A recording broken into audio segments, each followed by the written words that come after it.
Hi gentlemen, this is Paul Friedman, founder of the Marriage Foundation. I'm glad you stopped by. This is no nonsense stuff. It's all practical, pragmatic, effective. This topic is 10 things never to say to your wife/spouse. This is just for men. I used to be a divorce mediator. I've seen it all. I started to save marriages when this is back in 2001, when a couple asked me to help them save their marriage because I was a communications expert and a negotiations expert. And people used to think that that's what marriage is all about, communicating, getting things on an even keel. It's nothing about what marriage is all about. So what I'm going to do is I'm going to just whip through the 10 things to never say, a little bit of editorial maybe, and then we're going to go into the theme. The theme is happy wife, happy life. I know it's corny, but it's true.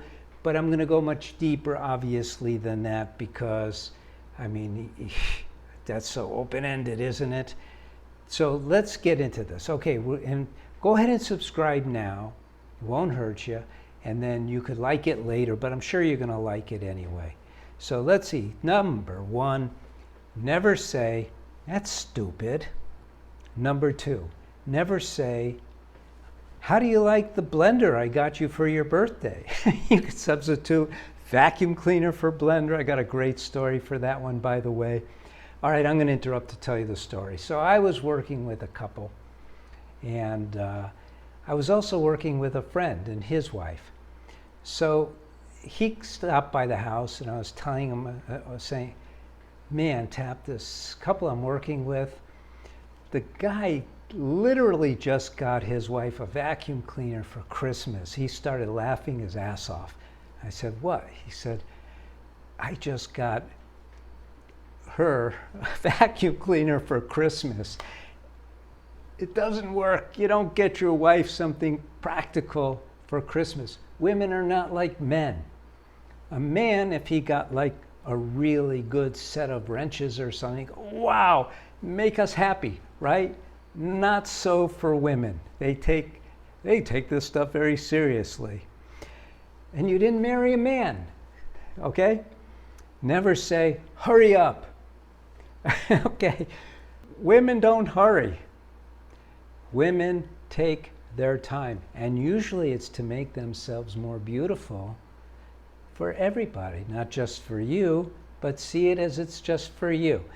Number 4, never say, oh, I preferred your hair or your clothes, this other way. It's like, come on. You didn't marry her for how she dresses, how she wears her hair. You married her because she's your soulmate.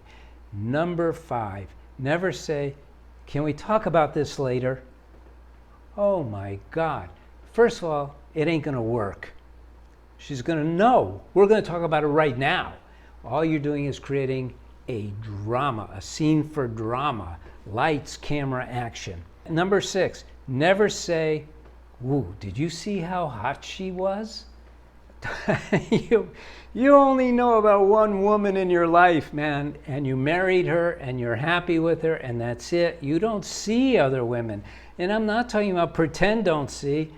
Don't see them. They don't exist. You married one woman. Never say, this is number 7, hey, my old girlfriend, my ex-wife, blah, blah, blah, did it this way. Oh, are you kidding me? Come on. You can see that, right? I mean, are women competitive? A little bit.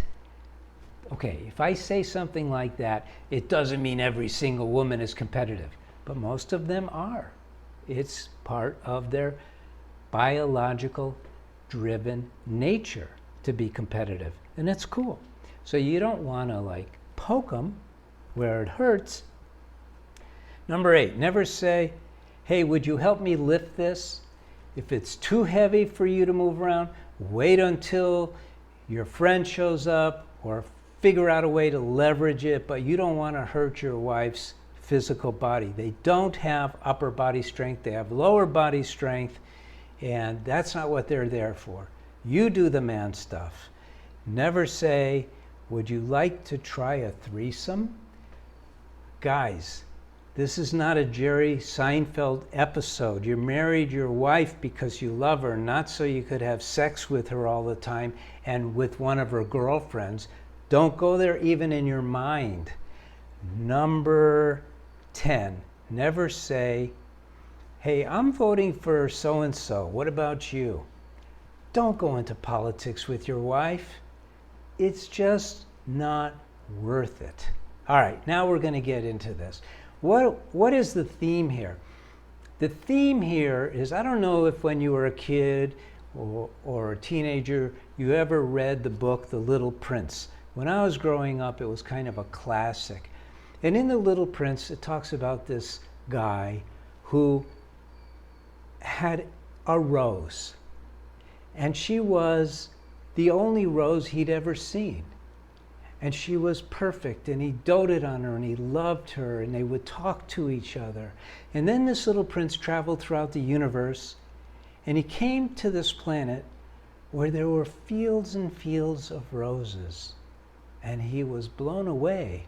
What do I do now? Well, you married your rose, and there are none other than her. She is it. Now will you subscribe to the channel? Now will you like this video? And so you put all of your focused attention on her, because your focused attention is like water and fertilizer and sunlight for your wife. Your attention for her will translate into her blossoming for you. And that's what you want. It's a very interesting dynamic between a man and a woman. We don't have the same outcomes in mind as women. And they don't have the same outcomes as men. So I'm giving you like a secret connection here that really makes the difference. Treasure her. Do everything you can for her. Spoil her. And then spoil her more. And don't worry about whether she reciprocates. It's impossible for people to reciprocate evenly anyway. That's nonsense. That's not what marriage is all about anyway. So that's the theme. Treat your wife like the most precious rose or lily in the entire universe. And you will reap the wonderful fragrance and petals of who she really is. I'm Paul Friedman. I founded the Marriage Foundation. I'm here to serve you.